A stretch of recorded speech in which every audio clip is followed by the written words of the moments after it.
Good morning. ये test number 3 है। आज हम 20 सवाल डिस्कस करने वाले हैं बीएससी 6 सेमेस्टर के लिए और शुरू करते हैं। पहला सवाल है, टेस्ट नंबर 3 है। पहला सवाल है, which of the following is not considered as which of the following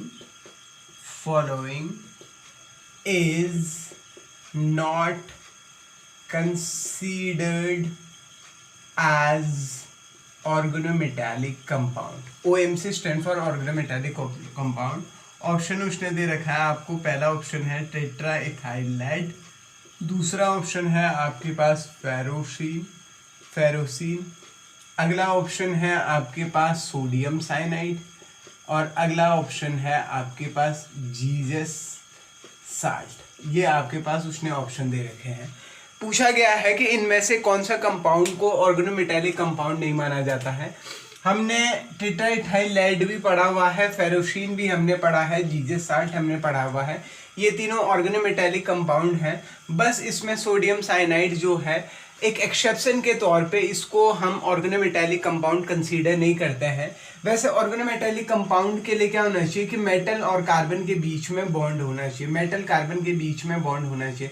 लेकिन अगर आप सोडियम साइनाइड में देखेंगे तो मेटल और कार्बन के बीच में बॉन्ड है, लेकिन इसे फिर भी एज ए एक्सेप्शन के तौर पे ऑर्गेनोमेटालिक कंपाउंड कंसीडर नहीं करते हैं। तो करेक्ट ऑप्शन हो गया सोडियम साइनाइड। अगला सवाल हो गया है, coordination number of lithium in methyl lithium.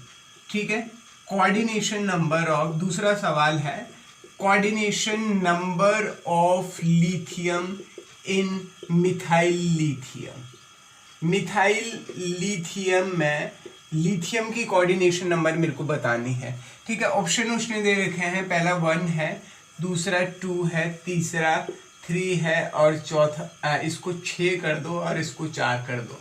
Methyl lithium का पहले स्ट्रक्चर बनाते हैं। मिथाइल लिथियम का स्ट्रक्चर क्यूबेन लाइक स्ट्रक्चर होता है, क्यूब जैसा स्ट्रक्चर। पहले मैंने एक क्यूब बना दिया है। ठीक है भाई, इसमें अब मैं क्या करूँगा, अल्टरनेट कॉर्नर पे मैं लिथियम को रखूँगा। एक ये हो गया, अल्टरनेट फिर छूट गया, फिर अल्टरनेट आ गया है, दूसरा हो गया है, दूसरा फिर ये छूट गया, फिर ये आ गया है, ये छूट गया है तो ये आ गया है। तो अल्टरनेट कॉर्नर पे एक के बाद एक कॉर्नर, देखो पहले के बाद दूसरा कॉर्नर छोड़ा, फिर तीसरे पे आया, फिर छोड़ा है, फिर तीसरे पे, तो अल्टरनेट कॉर्नर पे आता है। और बाकी जगहों पे क्या होता है, CH3 होता है। यहाँ पे इसी का नाम क्या है, मिथाइल लिथियम है। इसका नाम क्या है, मिथाइल लिथियम। और इसमें लिथियम की कोऑर्डिनेशन नंबर कितनी होती है, 4, क्योंकि एक लिथियम 4 लिथियम के कांटेक्ट में होता है। इसमें कोऑर्डिनेशन नंबर वेरी करती रहती है, लेकिन आपको ऑप्शन में उत्तर सवाल पूछेगा तो कोऑर्डिनेशन नंबर हाँ, अगर इसका स्ट्रक्चर उसने पूछ लिया तो आप क्या लिखेंगे, क्यूबेन लाइक स्ट्रक्चर। अगर परीक्षा में उसने तुमसे पूछ लिया कि भाई इसकी स्ट्रक्चर बताओ, तो इसकी स्ट्रक्चर क्या होगी, क्यूबेन लाइक स्ट्रक्चर होगी। 2 सवाल हो गए हैं। तीसरा सवाल उसने जो दे रखा है वो भी ऑर्गेनोमेटालिक से है और वो पूछ रहा है आपसे कि आपका तीसरा सवाल है कि CO5 की स्ट्रक्चर क्या होगी, इसकी स्ट्रक्चर क्या होगी। ठीक, पहला ऑप्शन है ट्राइगोनल बाइपिरामिडल, दूसरा ऑप्शन है पेंटागोनल बाइपिरामिडल, तीसरा ऑप्शन है स्क्वायर प्लेनर और चौथा ऑप्शन है आपके पास ऑक्टाहेड्रल। मैंने आपको पहले बताया था ऑक्टाहेड्रल हो नहीं सकता है, क्योंकि कोऑर्डिनेशन नंबर कितनी है यहाँ पे 5। अगर 6 होता तो ऑप्शन ऑक्टाहेड्रल हो सकता था। स्क्वायर प्लेनर 4 पे होता है, ये भी ऑप्शन नहीं हो सकता।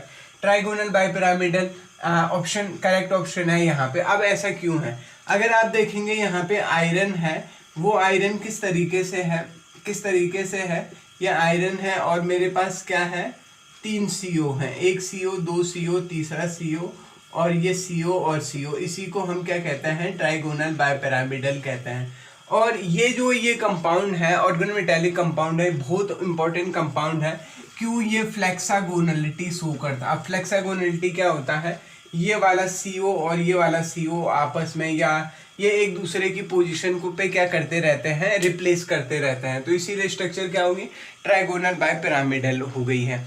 अब अगला सवाल है, चौथा सवाल जो है, चौथे सवाल में पूछा गया है कि आपके पास एक कंपाउंड दे रखा है। चौथा सवाल है, आपको मेटल मेटल बॉन्ड निकालना है। किस में निकालना है? CO2 और CO का होल 8। इस कंपाउंड में आपको मेटल मेटल बॉन्ड निकालने हैं।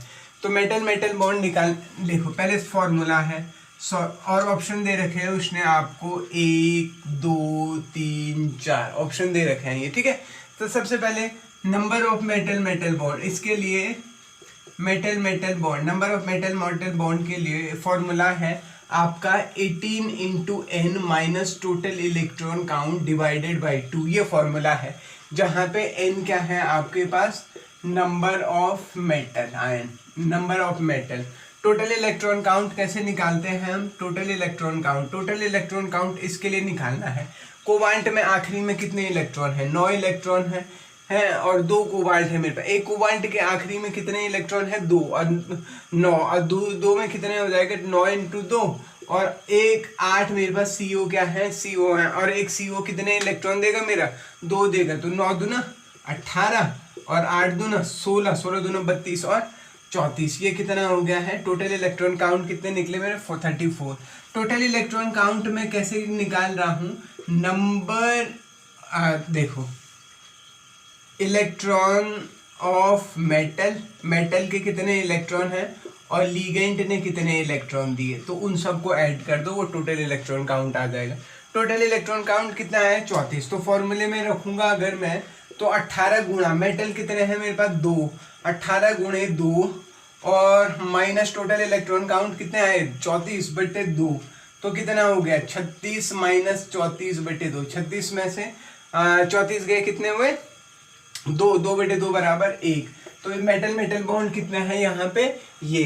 तो मैं इस तरीके के सवाल में आपको क्या करना है? 18 into N minus total electron count divided by 2 और आपको बाकी फॉर्मूले में रख देना है, ठीक है।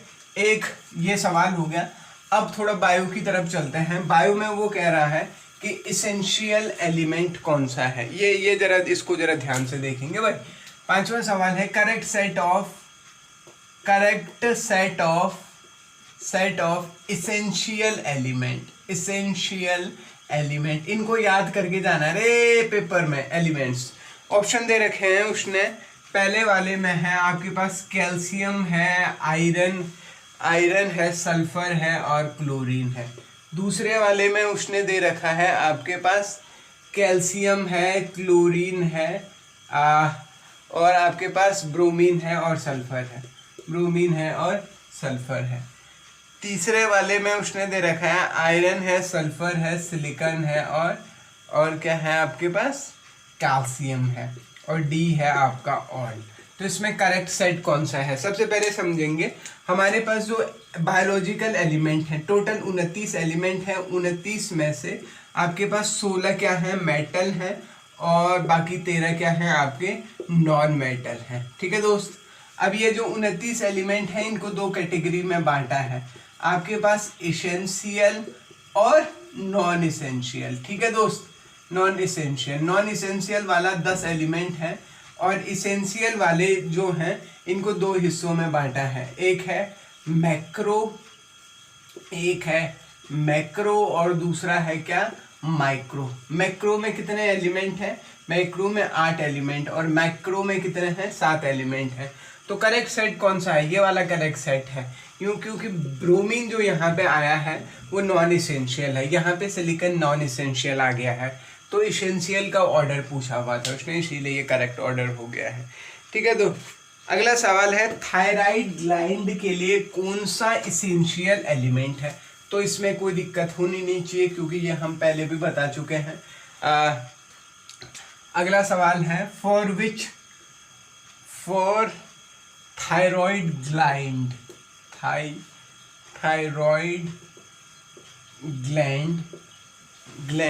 द इसेंशियल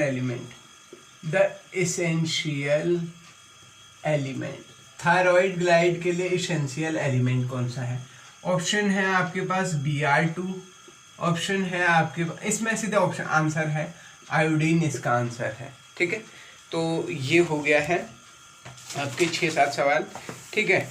अब अगला सवाल है number of iron atom present in haem. ये बढ़िया सवाल है, इसको देखेंगे दाजू, ये बढ़िया सवाल है। 8वां सवाल है number of iron present in heme. पिछले वाले वीडियो में भी हेमी के बारे में बात हुई थी, आज उसको जरा ढंग से देखेंगे। हेमी क्या होता है? जब मेरे पास क्या होता है, मेरे पास ये पायरोल होता है। 4 पायरोल के मॉलिक्यूल को मैं जब फॉर्मेल्डिहाइड के साथ रिएक्शन करता हूँ तो वो क्या बनाता है मेरे पास,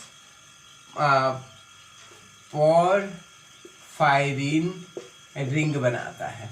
और पॉरफायरिन रिंग कैसी होती है, मेरे पास इस तरीके से एक रिंग बनती है।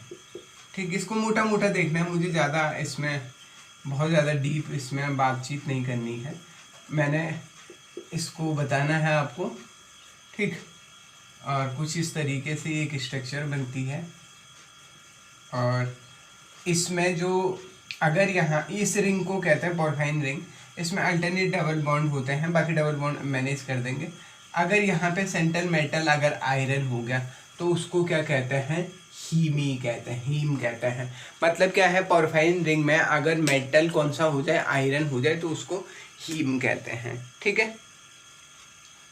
और अगला सवाल है मेरे पास, metal which maintain pH in biological system. अगला सवाल है, मेटल विच मेंटेन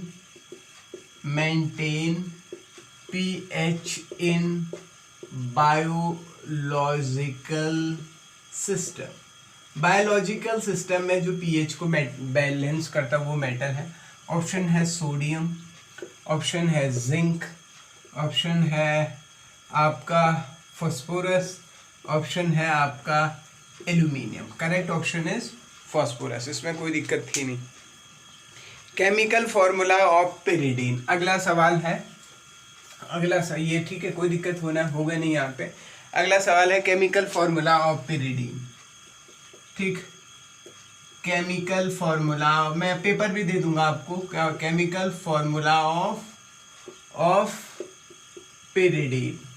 ऑप्शन दे रखे हैं उसने, मैं सीधे बता रहा हूँ, C5H5N, दूसरा है C6H6N, तीसरा है C4H9N, डी है नन।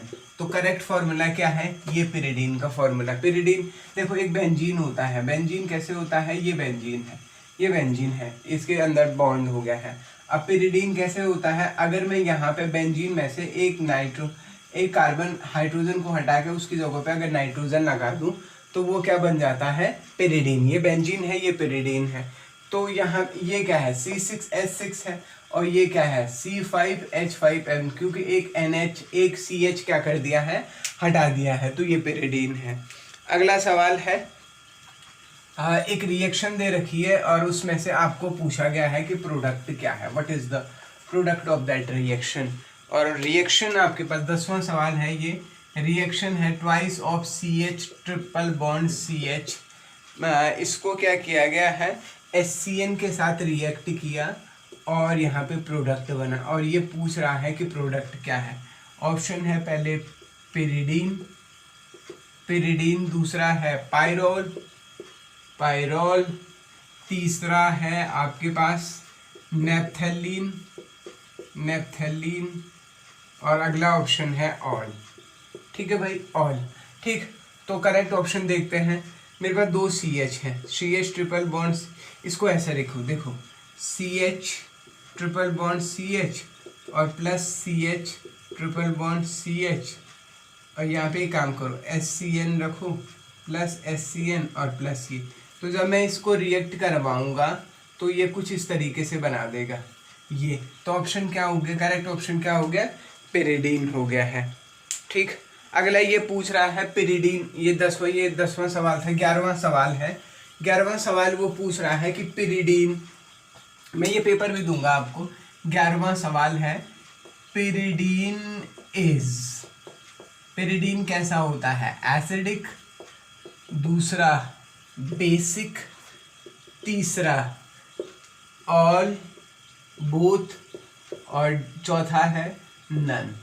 ठीक, पिरिडीन कैसा होता है, पिरिडीन बहुत बढ़िया बेस होता है। कैसे बेस होता है, पिरिडीन के पास एक नाइट्रोजन होता है और नाइट्रोजन के पास क्या होता है, लोन पेयर होते हैं। और ये जो लोन पेयर, क्योंकि ये लोन पेयर रेजोनेंस का हिस्सा नहीं होते हैं, ये लोन पेयर कैसे होते हैं, फ्री लोन पेयर होते हैं, फ्री इलेक्ट्रॉन होते हैं, फ्री लोन पेयर होते हैं, मतलब वो जिनको डोनेट कर सकते हैं, जिसकी वजह से ये क्या हो जाता है, बहुत ही बढ़िया बेस हो जाता है। अब ये पिरिडीन कैसा होता है, कैसे होता है, बेसिक हो गया। अगला सवाल है इनोलेट आयन जो होते हैं, इनोलेट आयन फॉर्मेशन जो होता है, let me check it is working और नॉट, 15, ठीक। अगला सवाल है कि enolate ion formation, mechanism of enolate ion formation, enolate ion formation मतलब जब इनोलेट आयन बनता है तब मैकेनिज्म क्या होती है। ऑप्शन है SN1, दूसरा है SN2, तीसरा है बोथ और अगला है आपका नन, कोई भी नहीं।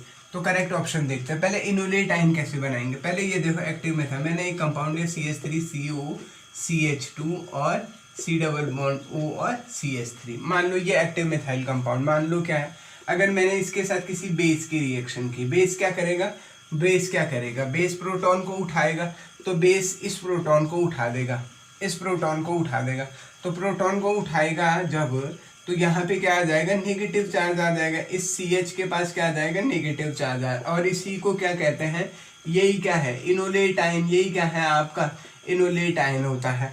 अब क्या है, क्योंकि ये हाइड्रोजन जाना चाहता है और ये बेस भी कैसा है, स्ट्रॉन्ग बेस है, तो ये कौन सी मैकेनिज्म फॉलो करेगा, SN2 मैकेनिज्म फॉलो करेगा। SN2 में क्या होता है, जब आपका इनकमिंग जब न्यूक्लियोफाइल और लीविंग ग्रुप एक साइड आते जाते हैं तो उसको SN2 मैकेनिज्म कहते हैं। तो कौन सी मैकेनिज्म चलेगी यहाँ पे, SN2 मैकेनिज्म चलेगी, ठीक है। 13वां सवाल है एसिड हाइड्रोलिसिस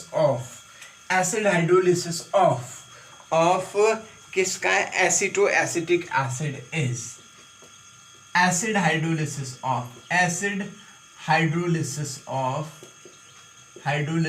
ऑफ किसका, एसिटो एसिटिक